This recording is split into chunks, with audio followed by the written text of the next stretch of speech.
Ketika lo merasa sehat, bebas dari rasa sakit atau keadaan yang mungkin dapat menyakitkan lo, disitulah lo merasa nyaman. Perasaan ini adalah sebuah perasaan positif yang muncul biasanya ketika lo sudah mulai terbiasa dengan sebuah keadaan yang membuat lo merasa bahagia di dalamnya. Dikaitkan dengan teori, ada yang dinamakan dengan The Learning Zone Theory. Itu teori si Tom Senninger tahun 2000. Teori ini mengatakan bahwa manusia memiliki 3 zona dalamnya. Ini gambarnya. Gua nggak jago gambar, tapi kira-kira kayak gini lah gambarnya.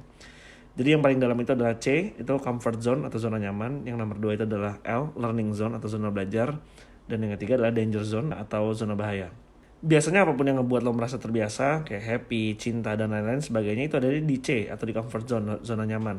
Nah, di bab sebelumnya gue berkata yang nyaman belum tentu aman. Apa artinya? Meskipun nyaman tadi artinya lo merasa baik-baik saja, lo merasa senang dan lain sebagainya, tapi belum tentu perasaan ini aman selamanya. Kenapa? Karena apapun yang ketika diri lo merasa berada dalam zona nyaman ini, belum tentu akan berlangsung selamanya. Dan apapun yang telah berada di dalam zona nyaman ini bisa saja hilang atau pergi dari dalam situ. Dan ketika hal-hal yang ada di dalam zona nyaman itu pergi, otomatis lo merasa tidak nyaman lagi dan bahkan tidak aman. Atau insecure yang kita pernah bahas di bab sebelumnya kan.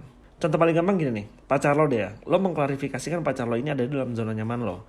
Lo happy, lo bahagia, lo merasa tenang di dalamnya. Ya bagus, bagus sih sebenarnya.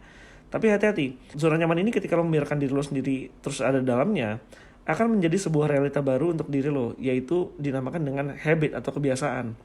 Nah, ketika habit lo itu hilang, bisa-bisa lo hancur, lo hilang arah, lo kehilangan realita lo tadi, disitulah biasanya lo dinamakan dengan galau, sedih, dan sebutan-sebutan lainnya yang negatif. Lantas, apa solusinya? Mengacu kepada teori di atas tadi, sebenarnya ini memang si zona nyaman ini nggak ada indikator atau tolak ukurnya.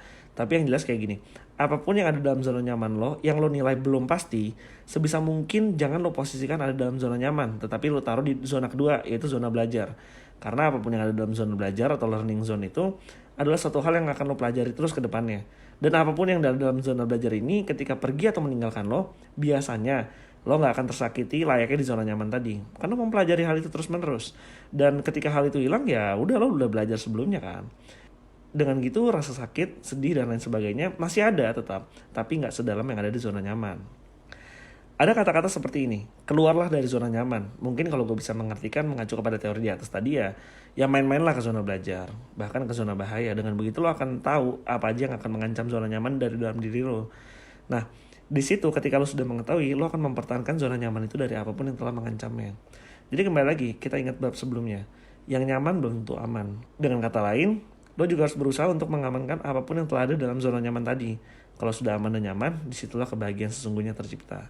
Dan semoga bahagia selalu.